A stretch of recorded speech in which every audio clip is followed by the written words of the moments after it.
the Stinky Popcorn Boys. We watch movies and eat popcorn. And you're stinky. Hello. Oh, We are the Stinky Popcorn Boys, three boys talking about movies and how it made us feel. disclaimer: we're not made of popcorn. We're not popcorn. This is true. In case This you is guys true. are wondering, We There's a lot are of, stinky, though. Controversy. Very, Yes. Yeah. very, very stinky, though. Yeah, One of we us thought- doesn't like popcorn. I think. Which That's- is, Yeah, which one is it? I think it's That. Patrick. Oh no, I was gonna Michael? gonna have them guess. Oh, sorry. Oh, I called No, you out. it's okay. It's all right. Everyone who knows me knows that I think that it is. I don't like it. You know, I'm not gonna shame anybody for liking it, but it's not my thing. I think it's dry and it smells. I don't like the smell. Well, if anyone's gonna be shaming, it'll be us shaming you. But you're missing out on the whole movie experience. You know, we have a movie podcast named after popcorn. I pity you. Hey, that's okay. My nickname in elementary school was Peanut Butter because my initials are PB, and I also think that peanut butter is disgusting. So Jeez, what do you yeah. like? I used to call popcorn pop porn, like as a kid before. I mean, obviously, like a very small kid, had no idea what porn was. Papa. But popcorn or pop porn, it's just like I don't know. It's funny. Dude, I Anyway. just got a great idea for a pop-up book, like a storybook, but it's pop-up porn for children. Yeah. Yeah. For children. Yeah, It could be like like sex pop porn. education. I mean, it could be a pop up book A for pop-up adults. book with porn. Ooh. But it's For like, adults. it's PG. It's like the dicks and the boobs and stuff are all super cartoony, so it's like child applicable. Here's another thing. It's Okay. pop porn.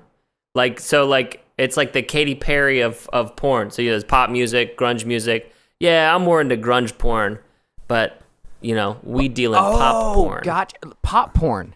So it's Yeah, like very popular safe, porn. like Brazzers. Like Brazzers Yeah, is pretty safe. exactly. porn. Like I would Yeah. show my kid Brazzers if I was trying to get my kid into Brazzers or into porn. yeah. I would start with Brazzers, and then we start going down like the rabbit holes. Is this an okay thing to be talking like I- associating dude, I'm- children and porn? I'm We're talking. I'm riding the whole you guys dug.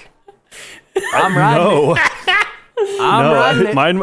I was innocent. So You- to get you back dug the on hole. track, we are talking about a Pixar film today entitled Onward. About two brothers. Should we start over? No, dude, no. We are not starting over. That is the beginning of this podcast. We are talking about Onward. Onward. are. I'm Patrick Basquel, an overweight half-orc with a rusty battle axe that I use as a serving platter at barbecues. Cool. I'm John Gilardi, and I'm the police chief of Chimera named Charles, who just wanted people to do their paperwork on time. And I'm Christian, the dorky older brother who's constantly deflecting with quirky humor to mask his inner depression. Damn. Nice. Yeah. All right. Get Sick, dude. So, And today we're talking about Pixar's latest installation and their ongoing experiment to make us real sad and make us cry. Onward. Yep. They did it again. But what is Onward about? I guess what's the elevator pitch to get people caught up? Elevator pitch. You want to take this, Christian? dude, I think you've got it better than me. I'm trying to think of one. Okay. It's about Two. go. No, you go. Go. No. You go. The world used to be magic, and it's not magic, and it's really sad now. So you got to find the magic. Yep. And it's about two brothers whose father have died, and they get a magic spell to bring him back, but it goes wrong, and he's only a half man, and their adventure is trying to figure that out and fix it. Yeah. And that's kind of it. There's not like, I think that's one of the things that's like the coolest about this movie is that there is no like big bad. There's not like the main one is time, which is interesting to me, that there's like this whole like fantasy universe, and like the big bad is just time and dealing with grief. Yeah. I mean, it takes fantasy, like elves and stuff, and D&D, and kind of all these elements. And obviously, Pixar just puts its heartwarming, kind of empathetic, relatable touch on it. I think this podcast could probably go pretty, not dark, but just like the fact that things to relate to. This film actually, it's a kids film, but Yeah. well, it's a family film for the whole family, but it deals with death as one of its main themes. So Yeah. it's pretty interesting, and most people have dealt with that, and with people close to them, and it's really interesting how it does that and how you can relate to it.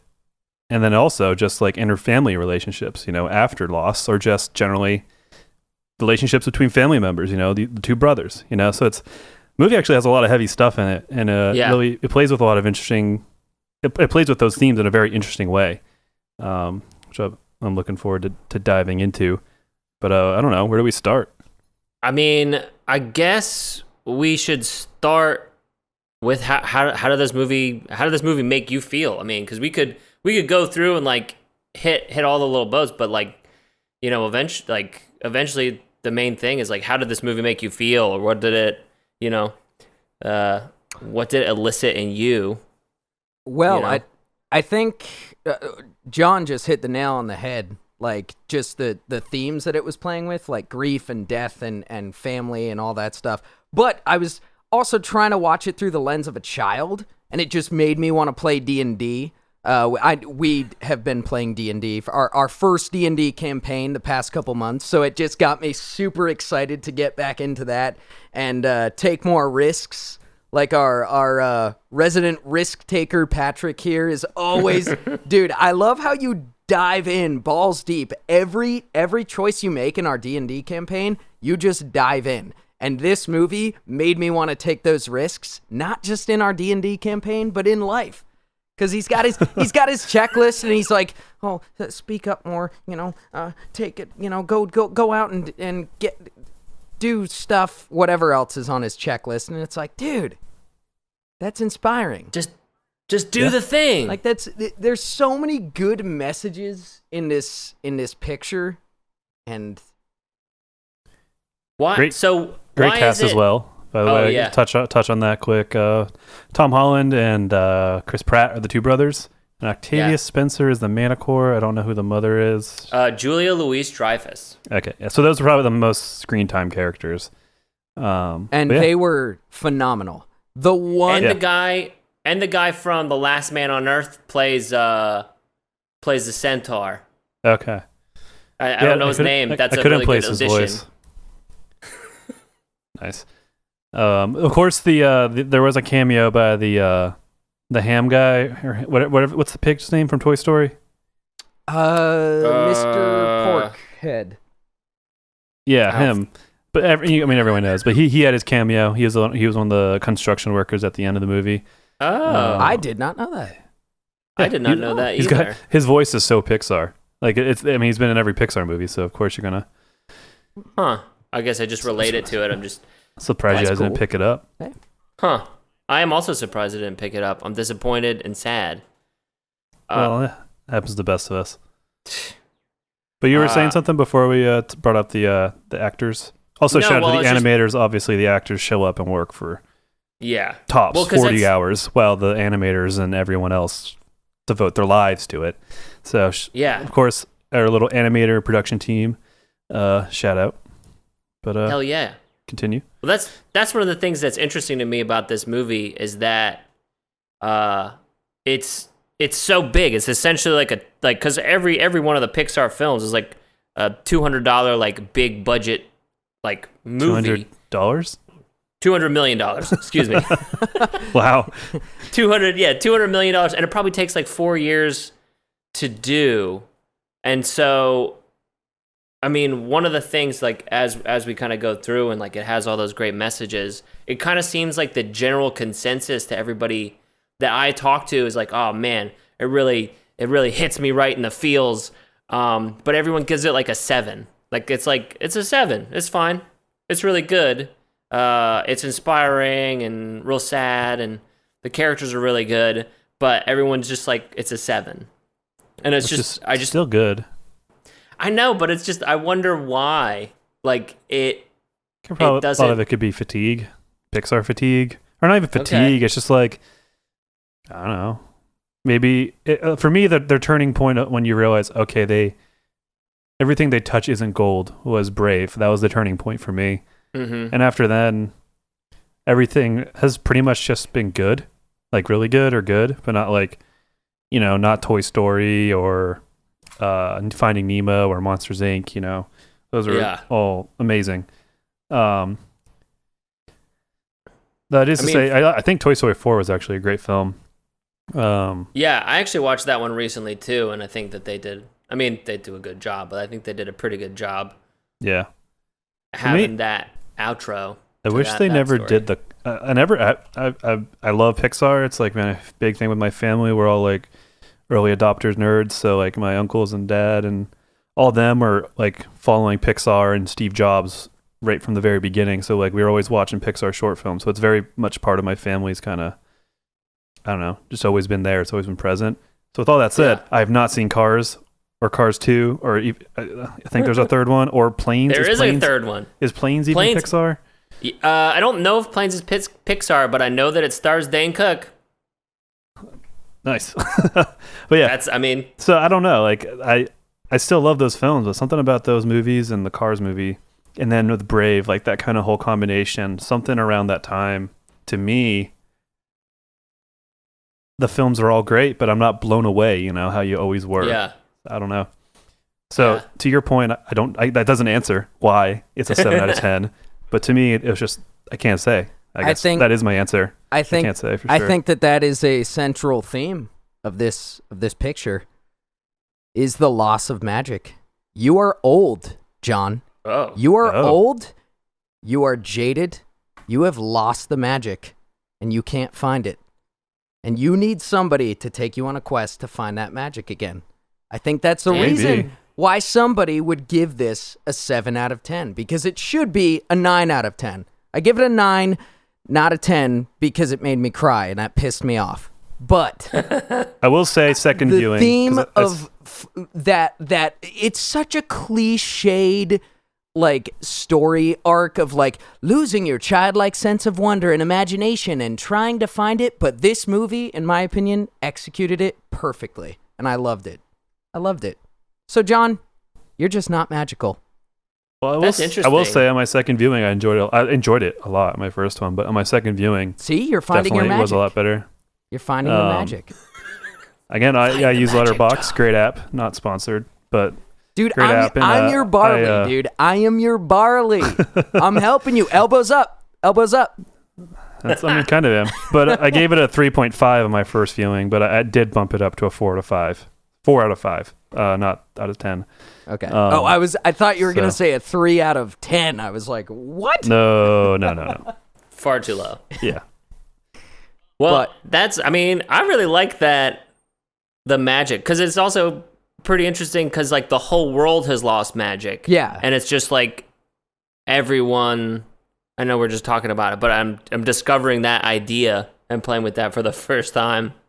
That's really fucking interesting. It's such a great setting. Like this world of mystical properties, but like technology developed and, everybody's just like, oh, well, we got cars now. I don't even need to gallop around anymore, even though I'm a centaur. Like, the opening scene, it all just kind of set it up real nicely. Mm-hmm. With it shows magic, and then it shows, oh man, but it's not for everyone, or it's hard, and then they kind of just use the progression of showing how technology eases life is really cool. Yes. I'm trying to also unpack what it's saying there. Yeah. Because in this universe, it's obviously very transparent. It's a world where magic used to exist, but in our world, besides some the medical advances and a lot of other things from science and technology has improved life, undoubtedly. What's maybe the magic that we lost? But we're being more destructive to the environment, I guess. But this film doesn't have anything that would relate to that, or that they didn't bring those themes in. So I don't know. Maybe it doesn't need to be. Maybe we don't need to think that hard about it. But I think for me, one of the things that was really cool is the mundane quests. because it is kind of like about that in a way, like the moment where he's getting over, like he's literally living my nightmare where it's like, all right, your exit is across the highway and you have to go across 5 lanes to do it. And it's like, you know, because of the music, it made that seem like it was like this big quest. And like, you know, that's my nightmare. I hate that. And it really does kind of feel as big of a quest as it is for like us in our everyday. So it is like, you know, a lot of those like little things. True. I mean, You know. there's a lot of people where things like that feel or are a big deal. So it's like, That like I don't know. brings me It's to relating our. I love the our- combination of this. Sorry, John. What were you gonna say? No, I lost it. Go Oh, ahead. sorry. I was gonna say I just love the combination of like the slapstick kid humor with typical Pixar stuff with like the adult jokes about talking about like tax troubles and job stuff and just like incorporating that into this fantastical universe. Like The mom's the phone. Oh my gosh, what's it called? Phone ring specific noise. The ringtone. Oh Oh. my god. The ringtone for the boyfriend. yeah. What was Oh, it and again? then his name was Main Man. Yeah. Main Oh, Man. yeah. Mane. Oh, God, Because he's a I was centaur. thinking about that. Was never mind. This movie, all right, the thing for me, because this movie is like a 2000s indie movie. You know, if you take away the indie, like the fantasy elements, and you add like a Shins soundtrack or something that Zach Braff would curate for you, that's this movie, because it's just essentially like a road trip movie with brothers trying to fulfill their dad's last wish, which is like, I feel like I've seen that a million times at film festivals or whatever, because, you know, the writer and director are the two brothers. But it's the perfect version of that movie. Like, I mean, that's one of the things to me. It's like, I don't know, like, you know, if people give it a 7 out of 10, like, maybe it doesn't feel like it's missing anything. So it's like, it's exactly what it needs to be. It's very purposeful, but if it feels like it's missing, like, is there a better version of this movie out there? Because I don't really think, I think that this is the best of World Without Magic, like, of everything. Like, Huh. That is an interesting way to put it. I have not watched enough Pixar movies to, at least recent ones, to know if there, especially for this type of format, if there is a better version of this out there. Well, there is a Pixar formula, yeah, which I actually brought up to mention Yeah. as a talking point. yeah. Well, I guess it leaked or something at one point, and now it's just out there. But the format is, once upon a time there was blank. So, toys. Every day they Yeah. blank played with the kids, made sure they were happy, blah blah blah. One day a new toy showed up. Because of that, blank Woody felt left out, or he had to overcompensate. Because of that. Because of that, he fucked around with Buzz, or tried to kick Buzz out. What happened? Yeah, he tried to kick Buzz out. And then he faked Yeah. his death. Until finally they all break out and they have to go figure it out. I don't know. So that's their format, and you could bring that down to any of these movies. So it's always like the kind of funny breakdown of Pixar movies. It's like, it's fish, but they talk. It's cars, but they talk. It's it's bugs, but they talk, or whatever, you know, which is Yeah. true, and that's kind of more or less it broken down to a very simple way. But I mean, that there is a format there. Oh, for sure. Well, and I wonder, because one of the things that you said, John, earlier, where you were talking about the kind of like the break in Pixar movies where you like they stopped being amazing to you. And there's part of me that's like, I wonder if that coincides with you like growing up and like filing your own taxes and stuff like that, and like, you know, some of the Maybe. magic is lost. Brave came out in 2012, so Yeah. And then also part of me, because didn't they legendarily have like a writers meeting in 1993 or 4 when they all started it, and they just like wrote all of the movies for the next 10 years. Sounds familiar. I don't. I know that I think WALL-E was the last movie that came out of that writers. After WALL-E is Up and Toy Story 3. Okay. I did and not then know Cars any 2, of then this. Brave. Yeah. Yeah. You guys are ruining is Pixar like, movies for me. Well, Pixar No, exists because of Steve Jobs. It's like a Yeah. whole thing. Like I think he got between he got when fired. he got fired from Apple, and then he did something with Pixar or something, or bought Pixar. I don't know. And then he got invited back to Apple. But Yeah. I mean, Pixar exists because of him. I did not know He this. funded Basically, I think he got fired and was like, "All right, fine. I'm going to go make this thing successful."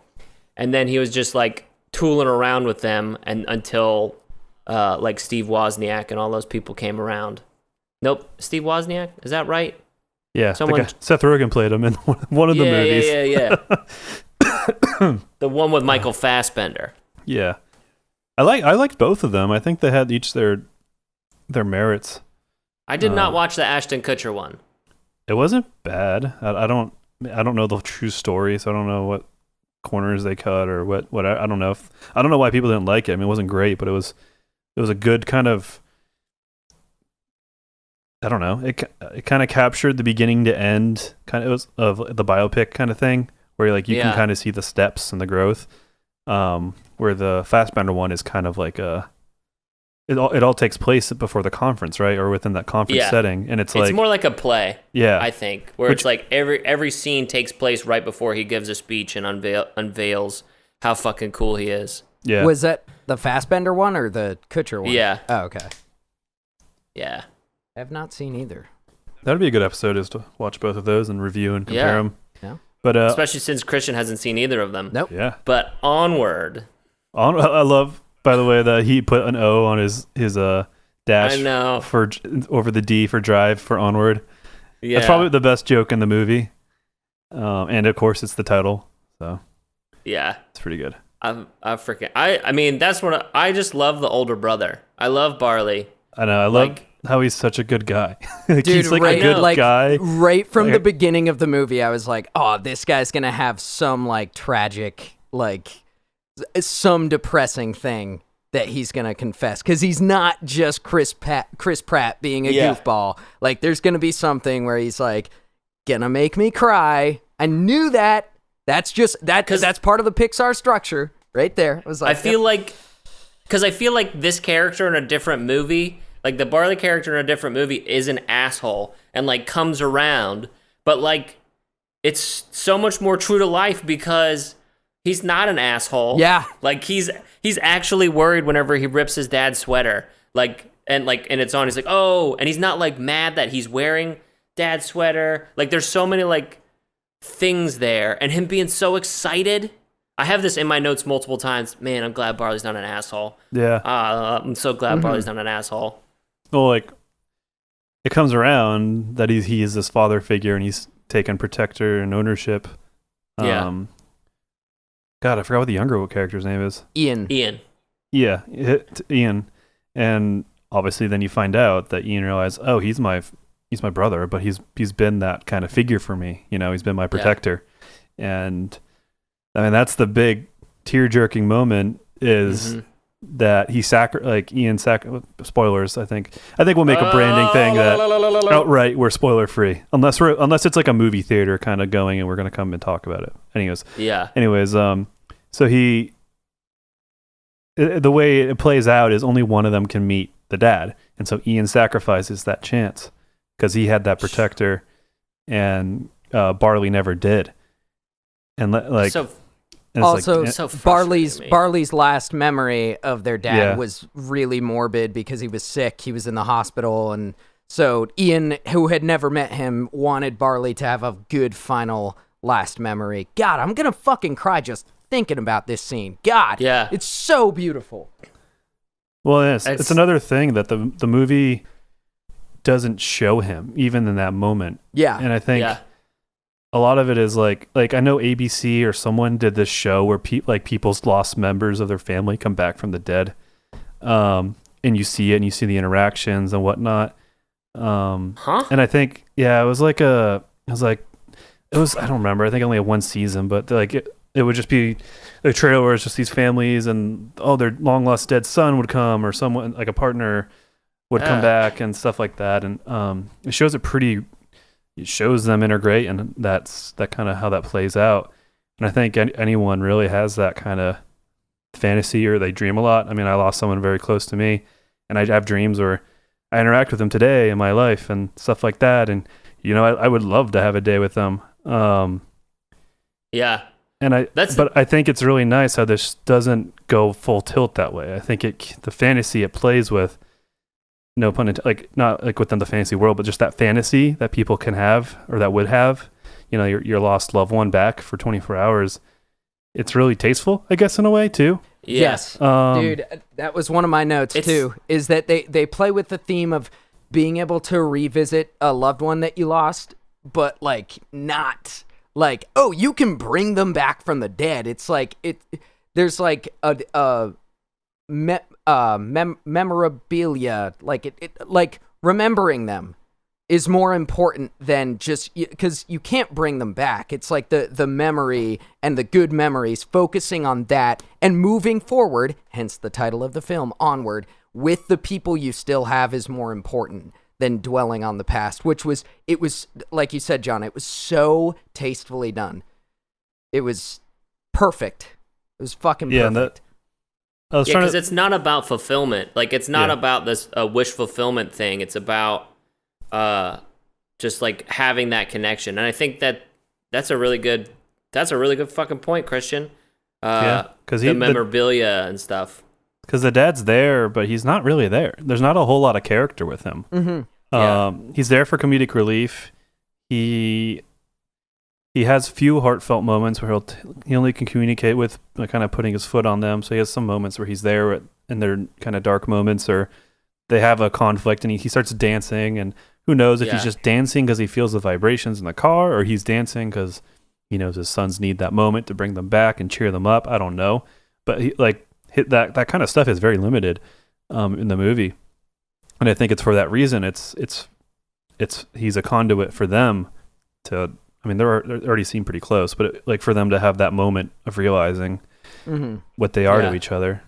Well, that's when the playing in silence of space, like the silence of the foot tapping toward, in that first scene where the foot is like tapping towards Barley, and the silence of just that like sense memory that the two of them have together is like, it's incredibly powerful. That it's like, sometimes that is more like, that's a more emotionally capturing and like keeps you there than like eyes or words. It's just like having that be like boiled down to the most simplest thing, and like having them need to take what they can get, and having that still be great, even though he's just half a guy. And it's frustrating for me watching it the second time, because I know where all the stuff is, and I'm just like, boys, just go to that fucking fountain. Yeah, true. Yeah, that was a good twist. Speaking of, the dragon's design was so cool. That was elements of the school. And the roar, how it was a school bell, was such a cool sound design thing. It was so fucking cool. Also, like, I had just gotten done wiping the tears from my eyes when Ian realizes that his brother is his closest relationship, the closest thing he'll have to a father. Just got over that, and then the dragon fucking turns around with the face from the school. Yeah. It was such perfect comedic relief. Oh my God. And then it drags you back down when Barley meets him, and they have that moment. And then you're like, okay. And then they fucking bring you back down again when he's like, Dad told me to give you this, and he hugs him. And it's like, oh, fuck. Jesus, dude. And the choice to be with Ian that whole time, that is happening, and to not ever, because it's again, I go back to like the silence and the space of it, to like not ever see the dad except for out of a photo. It gives us a sense of perspective, of like whose perspective we're with. And like for me, watching Ian and Barley's dad talk to Barley, and this is something that Ian's wanted this whole time, I'm like, fucking, like, it's it's two things, and I could make myself cry right now, but I'm powering through it because I'm Big boy. 28. I'm a big boy. Dude, Yeah, it's these okay. I don't know if these Pixar movies are getting better at being more emotional, or like it's the fact that I'm getting older and I have more experiences that I can relate to, or Yeah. I'm more I think- empathetic as I get older. I don't know, I but think like it's a Coco, combination. this movie, God, they're dealing with death. I guess is a big thing. Yeah. Coco and Yeah. both those movies are straight up about death. Yep. Damn. I going off that, I had a very interesting theory about this movie. Throw it at us. The mother planned this entire thing, and I don't know what you're gonna think about this. That the father Okay, keep never going. truly came back. The mother knew that Ian was a weak, introverted kid. Piece of shit. Kidding. That's the word I'm looking for. Weak little piece of shit, introverted, dorky kid, needed to work on his confidence, knew that Barley was suffering from, his last memory of their dad. But she knew him her whole life, and she had some little magic up her sleeve, because when does she Okay. she pulls out this magic staff so conveniently, and she never gets to say goodbye to their father either. Like she is too busy slaying the dragon. I think, well, I don't think, but it's a fun little theory I wanted to entertain, that she planned the entire thing to help her sons, because there's this moment where she looks at Ian when he's just sad in his bedroom, and she's just looks at him and just kind of frowns and closes the door, and it just stuck with me that like this mom is going to be pivotal in the movie. And I mean, she was there, but she wasn't really that big of a character throughout the movie. So I don't know. I just feel like she planted the initial seed of this adventure for her boys to go off and find themselves and ultimately get some healing. She was pretty hastily chasing after them. Is the only counter to that. Yeah. And also, I mean, other counterpoint, again, not trying to dunk on your idea that she is the Joker as far as terms of putting this plan together. Why does Barley not have a job then? If she can't trick him into, I don't know. I guess Because she's not going to cast a spell on him to... it's a lot of... She is trying to... again, I don't actually believe this theory. I just think it's fun to entertain. That the mom planned this from the beginning. And she knew it would result in... Yeah, okay, this theory's fucking stupid. Yeah. No. It has some. No, commit has to it. some legs. No, yeah, Commit I mean, to it, go for it. the point, in terms of you, the point being you is can that make it I thought the interesting. mom was doing more than just chasing after them. yeah. I think, I don't know. Also, okay, going back, I love the stepfather, or the mom's boyfriend, rather. What's his name? I do too. He's a lot. I'll look it up. Oh God, what's his name? It's like Brutus. I literally just like watched the movie again as I was like doing the notes for this, and I can't think of it. He has a mustache.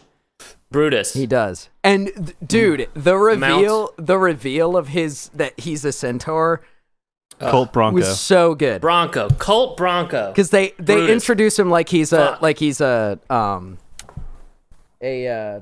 Just a fat cop. a horse Yeah, cop. just a What are horse cop cops there. called? Horse cops. Horse cops. Yeah. They, I mean, there's the Mounties in introductory shot of him Canada. is like he's a horse cop, and then no, he's a centaur. Oh, so good. I love the centaur. Like I love them playing with the actual physics of a centaur in the house, and like him just knocking stuff over. I love him getting in a car, sitting it, like him counting with his feet when he's like, "I'll give you to the count of 3," and he's counting with his foot each time. and I don't know. I like a lot of the universe. I love the pawn shop lady, with the fucking laugh. Or like something the, as simple as the stop signs say halt. Like that. I didn't notice that. Oh, I didn't notice that either. it's so. Oh my god, there's so much. I mean, that's what they're good at, you know? There's a lot of details in this. Yeah, a lot of good world building. Yeah. The world building is so good. I just want to like see them make like a 45-minute thing of just day to day, or like a mockumentary of like day in the life, because it's so it's so awesome. Like in any of the stuff they make, really. Mhm. Oh yeah.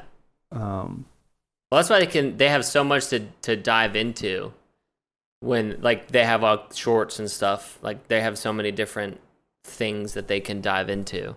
Yeah. Let me devil's advocate something that is sort of a theory that I have. That's not a theory about the story at all, but it's why it isn't satisfying. I mean, again, I'm playing devil's advocate here. I think it's really good, dude. But I don't know why it feels like it's missing something. Because one of the reasons I think is because a lot of what this movie does is subvert the expectations of that genre with like elves and orcs and quests and swords and stuff.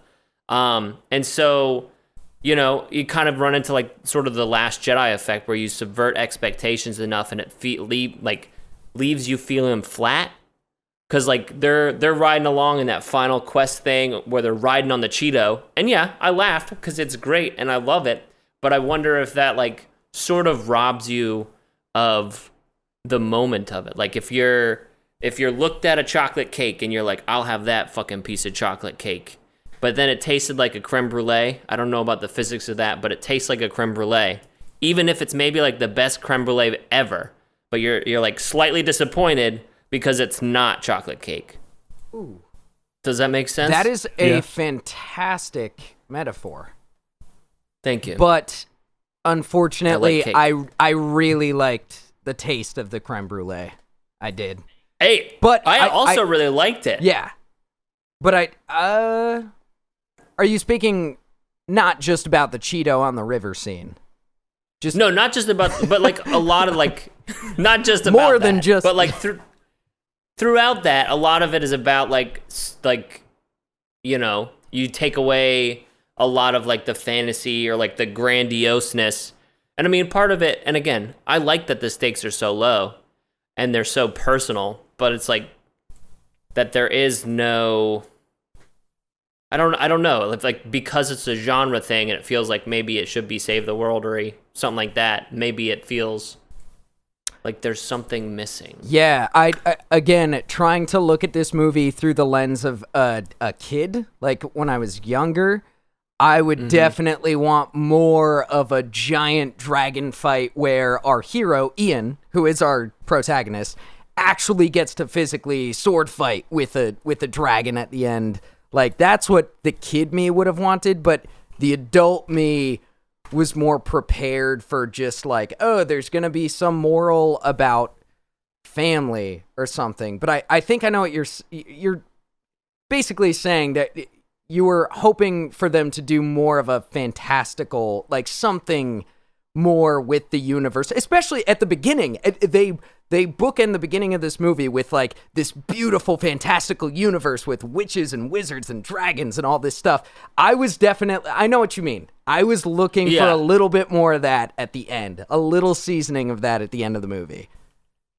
Yeah, well, maybe it's like, you know, we have those elements that we could play with, but we never, like, we always feel like we missed them. Like, we feel like we missed the thing of it. And then, you know, it's just the thought as to, like, why somewhere deep down in the subconscious you're missing, like, it gets that 7 or 8. And it also could just be fatigue. You know, but I guess maybe too, because like Dan Scanlon, the director of it, lost his dad when he was really young, so it was something like it's an incredibly personal film, for sure. Yeah, It feels like that. I don't know. I think it might be a fatigue thing. I don't think it's a loss of magic. I think we're all creatives, and so I think we can get jaded, but I think at our essence we retain that childhood wonder pretty well. Yeah. So I don't think it's that. Speaking for us, at least for me and Patrick, because I know Christian said 9 out of 10. Well, John doesn't have any magic anymore, so there's that. What? Jesus. I'm kidding. Not I'm doing kidding. a good job, Barley. If you're his Barley. I'm kidding. Continue, John. I agree with you. I don't know. I agree with you. But that's just You're just agreeing with him just to agree with him because you were being a bad Barley and you told him he didn't have any magic in him. I think a lot of it might be because there's a lot of good shit out there right now. I think that might be the biggest thing is there's a lot out there. There's a lot of good stuff. And I think the bar has just been raised. I think it's as simple as that. You don't only have good movies now, you have really good TV competing. Before where TV was kind of whatever. It's obviously changed with like Sopranos and was kind of one of the very first ones, but Breaking Bad and those kind of TV shows are revolutionary in raising the bar. Game of Thrones, Twin Peaks, essentially.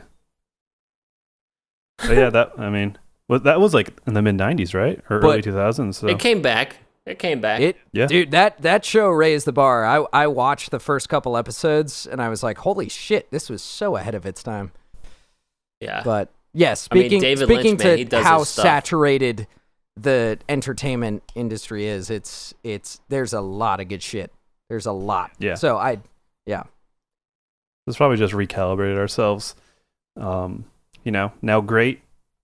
Great was maybe all we needed, but now there is almost a near perfect kind of rating, which has always happened, but there's just a lot of near perfect things now, and there used to only be a few. I don't know, just spitballing here. I do have a question that within the world, it's a movie, so I'm gonna put that out there. Obviously, I'm not being too much of a tryhard here, but so do the quest items respawn? Like the fact that this huge quest is on her menus and she knows about it and she's always sends people on quests and stuff. Like, why was it still there? Why hadn't? Obviously because the magic had maybe died or whatever, but and people hadn't bothered. But I feel like that was probably something that someone wanted to have done at some point when it was relevant. Also, and that's another kind of a pokey hole thing where it's like, you're telling me that in the years since Magic died, nobody went around and did all the quests and then found a way to capitalize on people like Barley and selling them Phoenix gems and whatnot? Yeah, or the commercialization of fantasy and stuff. We have LARPers in our world. There's definitely I hope LARPers in that world. Are people really that over Magic? You think nobody followed the pointing ravens to the water hole? Just a random person being like, look at these ravens out here. Wonder if this is a community project, Barb. Hey, Patrick, I see another one over there. We should go check out that. Oh, my God. Whoa. Wow. There's another one over there. Hey, look. Or just hiking trails. Yeah. If that existed, these statues, I don't know, maybe we would put a hiking trail from statue to statue. That could be cool. I don't know. It's just well, that brings me to a theory. Figuring out ways to make brings money. me to a theory I had that the mom planted this journey the whole time. Ooh, Did I talk about that? No. Talk about it again. It was the mom, dude. It was the mom. I'm telling you. The mom is the puppet, the puppeteer. She's the Palpatine. She's the she is Rey Skywalker. The little finger. Suddenly, the mom has returned. I don't remember her name. No, that is a good point though, John. Wouldn't there be some sort of commercialization of fantastical history? If you could harness the power of fireballs and levitation and all this crazy shit, why not? Why wouldn't you still do that? There's still people today doing crafts and stuff like that in the old way, like leather making or smithing or stuff like this. These things don't just go away, these old techniques. Yeah. Well, so that would have been interesting because our only touch of that is Barley, and it's almost to the sense of him being a nerd or a historical nerd, but that's all we have in terms of the old ways. I think we might have hit on a way to make this movie better. Again, not that it's terrible, but to make it more. All right, so what if we have the two opposing? You've got Ian, who's kind of in the middle. Maybe the mom is against magic. No, I don't like that. The police guy. Yeah, the police guy is against magic, and then there's Barley, who is for magic, and then there's a super magic person. And they're a hermit guy that they run into who has some bullshit item that they need when they cross the first threshold to throw it back to my boy Joseph Campbell hitting it up forever. Well, maybe that's the issue is too much of that takes away from the brotherly journey and their growth there. I mean, that's a really good point too. I was just trying to figure out a way. I was just figuring out a way to jazz it up. Yeah, I mean, it's a small cast movie, and it works in that sense. Well, and that's why I feel like it's like an indie movie. Yeah, because it's really something beautiful. Because they're taking something.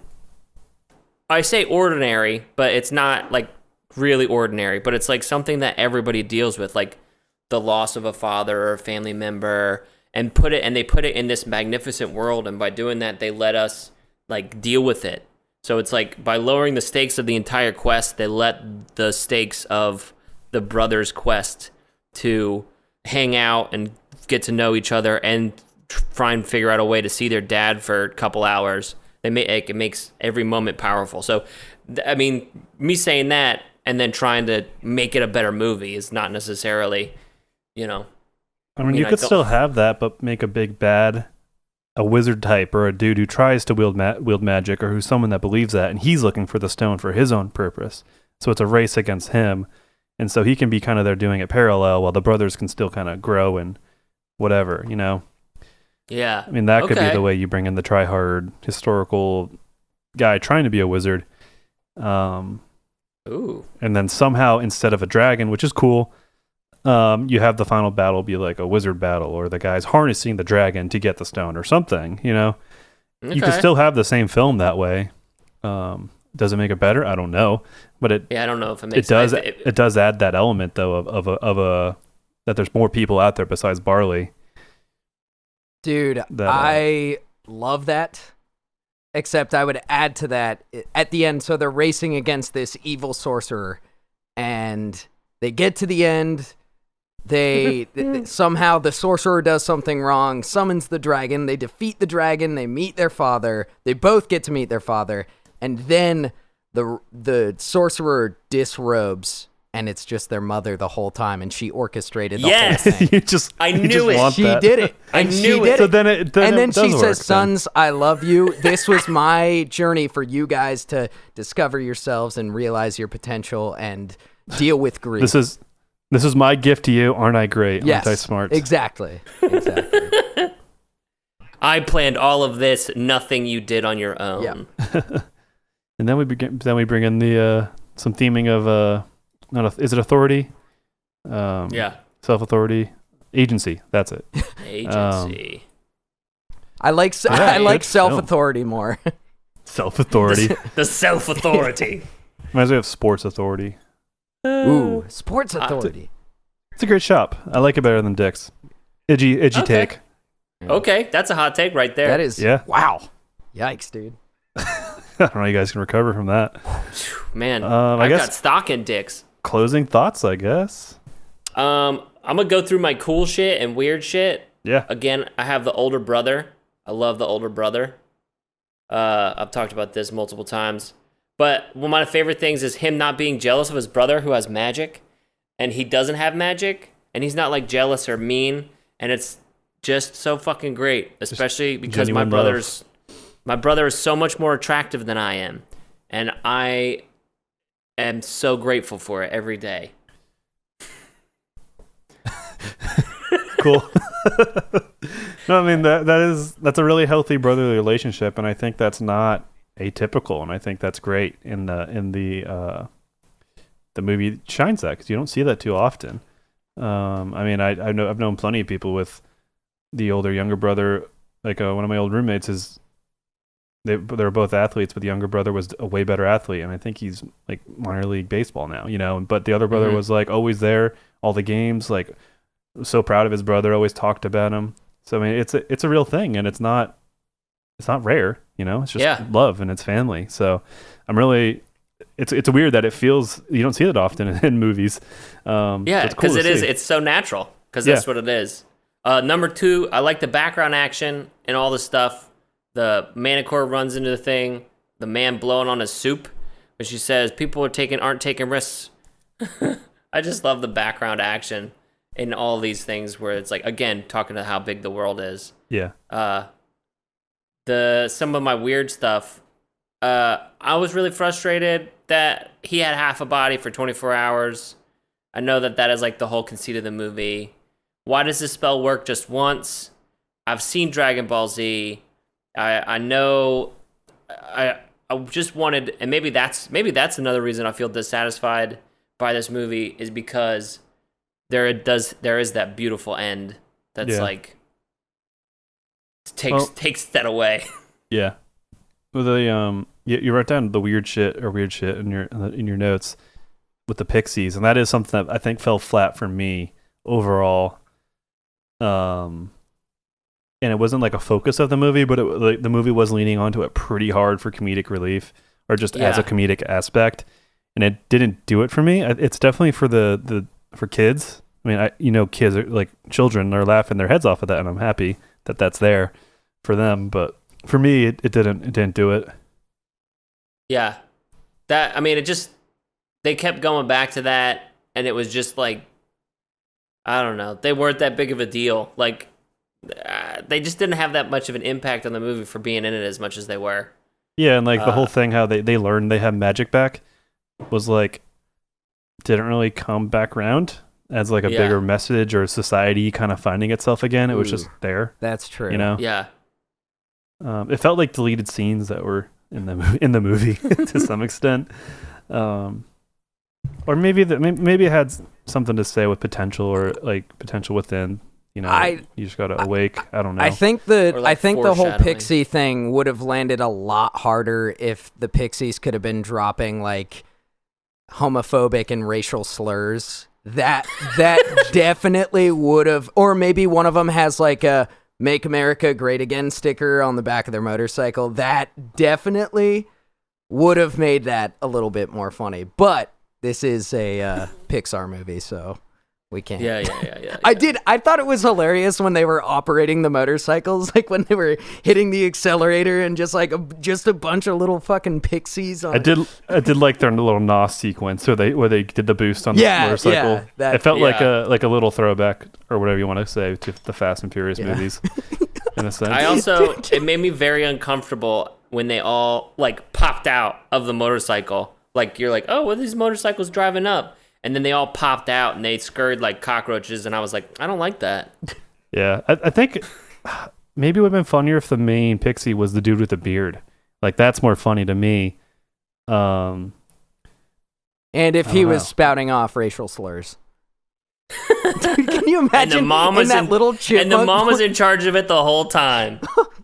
Or maybe they had deep voices, the contrast of like, oh, these guys are serious dudes. Yeah, get like, okay. And maybe their voices get high pitched when they're not so like hard and raw and evil. when they're just like, that'd have been interesting. Because then it's like, you think about what else happens, like kind of like the if this then that. Like if they stopped losing, maybe part of what gave them magic is talking in a high voice, and like because they don't talk in a high voice, they lose their magic a little. Because they're not true to their form or something, so that's why they don't have the magic. Because magic deals in truth. Indeed. Yeah. Spells are really. It's always funny to me when people writing spells or whatever, like, because there's like in various media, there's so many different like ways of creating spells, like as far as like when the incantations that they say, and I don't know, that's such a weird, small, nitpicky bullshit thing, but yeah, it didn't bother me. It was very storybook, which is the tone they were going for, so I was fine with it. Well, but I see what you're saying. Because it's like casting spells is like reciting a haiku in this world. So it's kind of like not practical, but I think it's very storybook, Fantasyland style story. So yeah, fits in that way for me. It doesn't I don't necessarily like. It's just always so interesting to me, the different ways that the different mechanics of spells in different universe are always so fun. Like we're talking about with quarantine, the different way people do zombies, Yeah. So That's cool. Speaking of, I need to play some zombie games and watch some zombie movies. I still have an itch to that kick. Ooh, This is the take perfect that itch, time. dude. Yeah.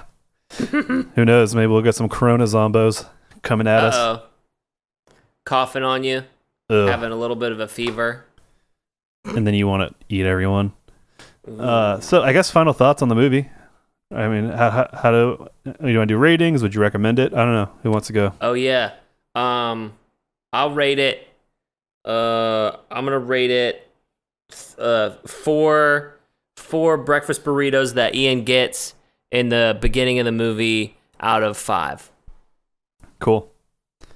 I'll give it 4 splinters out of 5. Okay. Nice.